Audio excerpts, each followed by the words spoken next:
So you want to make one of these viral AI Dos Equis commercials? Well, here's going to be your step-by-step process for you to make one for yourself. And for this example, I'm going to show you how we did it for one of our clients, Bill Harper, with his page Brand Boss HQ. So the first thing you're going to need is a script. And to do that, we're going to log into our lovely ChatGPT account. And honestly, this is pretty easy.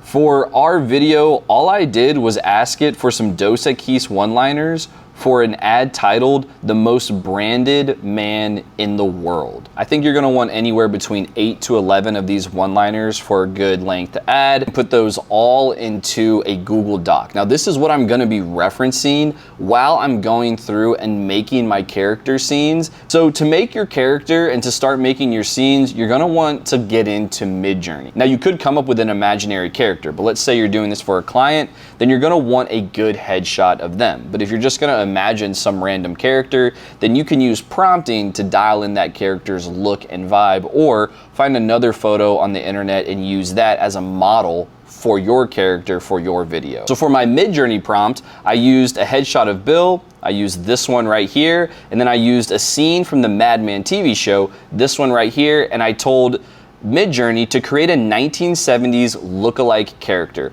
Very basic prompt, but some good examples.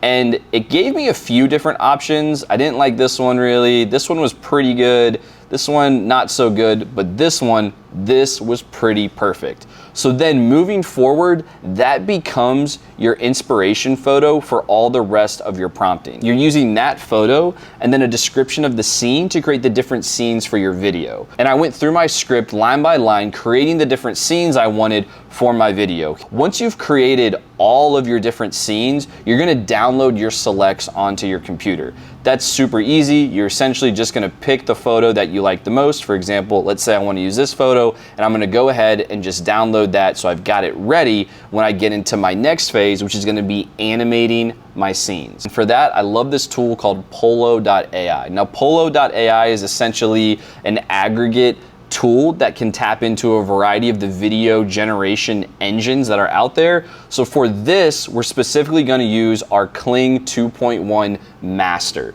You're going to upload your image, going to make it 16 by 9. I usually try to give it some direction for the type of shot that I'm looking for. In this case, a handheld shot. And then I'll describe the scene a little bit. So I'll say man standing in front of an elevator door. And this is where I'm going to let the AI do its magic. I'm just using 5-second shots for this. I didn't feel like I needed more than that when I was doing the edit, but you're going to go through and do that for every single one of your scenes. The next thing you need is music. This platform is called Udio. It was really good for this. Essentially what I did is I went onto YouTube and I found an MP3 instrumental of the actual Dos Equis advertising track. I then used that as a reference in Udio to create something similar so that my ad had the same vibe. So now that we have our scenes being generated, our music is being generated, the next thing we're gonna need is our voice. You're gonna use the voice from the actual Dos Equis ads to clone in 11 Labs to make a voice that sounds similar. And I have my Dos Equis clone right here.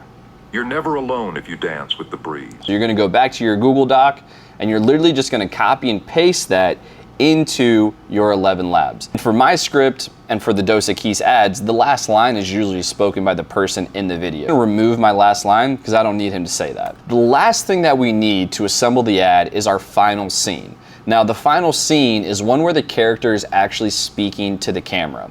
And for this one, you're gonna wanna use one of your scenes that you've made in Midjourney, but we're gonna bring it into a different tool this time because it's gonna be the best one to actually have your character speaking and it looking natural. And for that, we're gonna use VO3. I did a frame to video, and my prompt for this was man at a drawing table looking at the camera and saying, "One thing you need to know, no story means no glory, my friends." One thing you need to know, no story means no glory, my friends.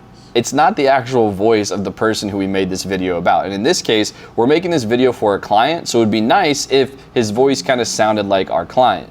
The great part about this is it looks really good and the mouth is moving very realistically as compared to other platforms that I've tried. We're gonna go back into 11 Labs and we're gonna use a voice clone of our client to say the last line of the script. Now we get to the fun part where we get to put it all together to make your ad come to life. You're gonna wanna start by laying in all of your scenes and then cut up my voiceover so that it wasn't playing directly back to back throughout the entire script. And then I laid in my music as well. Now the final part of this, after you've laid in your clips, made sure your voiceover lines up properly with good gaps between everything, having your music flow right, you want to make sure that your footage actually looks like these ads look. Now these ads have kind of a dated look to them, so I'm going to show you what I did to help bring some of that vibe into my footage. Final Cut has an old world visual filter. I used that. I used a 50s TV filter turned way down, and then the biggest difference came from my aged film filter.